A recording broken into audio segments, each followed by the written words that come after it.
మాజీ మంత్రి పేర్ని నాని సంచలన వ్యాఖ్యలు చేశారు. గతంలో టీడీపీ జెండా మోసిన కార్యకర్తలు కూడా ఇప్పుడు జగన్ పాలనే నయమని భావిస్తున్నారని ఆయన పేర్కొన్నారు. తాను జగన్కు ఓటు వేయకపోయినా తన బిడ్డ ఫీజు కట్టారని, ఇంటి స్థలం ఇచ్చారని, భార్యకు అనారోగ్యం వస్తే ఆపరేషన్ చేయించి అండగా నిలిచారని సామాన్యులు చర్చించుకుంటున్నారని నాని తెలిపారు. పార్టీలకు అతీతంగా సంక్షేమ పథకాలు అందించిన ఘనత జగన్దేనని ఆయన స్పష్టం చేశారు. నా ఇంటికి స్థలం ఇచ్చాడు, నాకు నేను జగన్ పోవాలి, జగన్ అసలు బతకూడదు రాజకీయంగా అనుకుని తప్ప దేవుడికి దండం పెట్టుకుంటే మా ఆవిడికి ఒంట్లో బాగా పడిపోతే ఆపరేషన్ చేయించాల్సిన పరిస్థితి వస్తే నయా పైసా డబ్బులు లేకుండా హాస్పిటల్లో ఆపరేషన్ చేయించుకోవటమే కాకుండా ఇంటికి ఛార్జీలు ఇచ్చి ఇంటికాడ పని చేసుకోకుండా ఉండటం కోసం ఇంటికి డబ్బులు ఇచ్చి పంపించాడు. ఇదేం కర్మరా, జెండా మోసాం, ఇంటికి వెళ్ళి వైద్యం చేయించుకోవాలంటే ఇంట్లో ఎవడికన్నా బాగోపోతే ఎమ్మెల్యే పిఏ దగ్గర పడిగాపులు పడాలి, ఎమ్మెల్యే పిఏ దగ్గర లెటర్ తెచ్చుకోవాలి. లెటర్ తెచ్చుకుంటే గానీ హాస్పిటల్లో ఆరోగ్యశ్రీ పనిచేయదు. ఆడికేమో పిఏకేమో చిల్లర కొట్టాలి, చిల్లర కొట్టింది ఆడి లెటర్ ఇవ్వడు.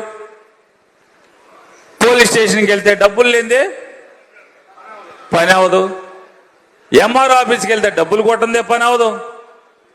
ఏ ఆఫీస్కి వెళ్ళినా ఎక్కడికి వెళ్ళినా డబ్బులు కొడితే పని అవ్వట్లేదు. ఇదేం కర్మరా అని చెప్పని ఇవాళ తెలుగుదేశం పార్టీ కరడుగట్టిన కార్యకర్తలు కూడా లబలబలాడిపోతున్నారు. ఎప్పుడు పోతుందా ఈ దరిద్రం, ఈ చంద్రబాబు ప్రభుత్వం ఎప్పుడు కూలిపోతుందా అని చెప్పి ఓటేసినోడు, తపస్సు చేసినోడు, సొమ్ము జిమ్మి ఖర్చు పెట్టినాడే ఇవాళ దేవుణ్ణి కోరుకుంటున్నాడంటే ఇవాళ ఎంత దివాళా కోరుతనంతో ఉందో ఈ ప్రభుత్వం చూడండి. నేను పార్టీ దివాళా తీసింది, గవర్నమెంట్ దివాళా తీసింది, ఆ నియోజకవర్గాల్లో పార్టీ దివాళా తీసిందంటే ఇవాళ పొద్దున ఒక ఎమ్మెల్యే నేను దివాళా తీసానా, నాకు బోలెని డబ్బులు ఉన్నాయి, నాకు బోలెని డబ్బులు అని అంటే నేను నీ డబ్బులు నీకు ఎంత ఉంటే నాకెందుకు, నీ డబ్బులతో నాకేం లెక్క, నీకు అప్పులుంటే లెక్కేంటి, నాకేం సంబంధం. రాజకీయం నేను మాట్లాడతా. రాజకీయంగా ఇవాళ ఉన్నటువంటి ఈ ప్రభుత్వం దివాళా తీసింది అన్ని రకాలుగా. ప్రజలకు ఇచ్చిన హామీలన్నీ కూడా మోసం చేసింది, హామీలకి సున్నా చుట్టింది. ఈ రాష్ట్రానికి సంపద సృష్టిస్తామని చెప్పి జనం కోసం తెచ్చినటువంటి 3,20,000 కోట్ల రూపాయలైతే ఇవాళ ఎందుకు తెచ్చాడో అర్థం కాదు, ఎవరి కోసం తెచ్చాడో అర్థం కాదు, ఏం చేశాడో అర్థం కాదు.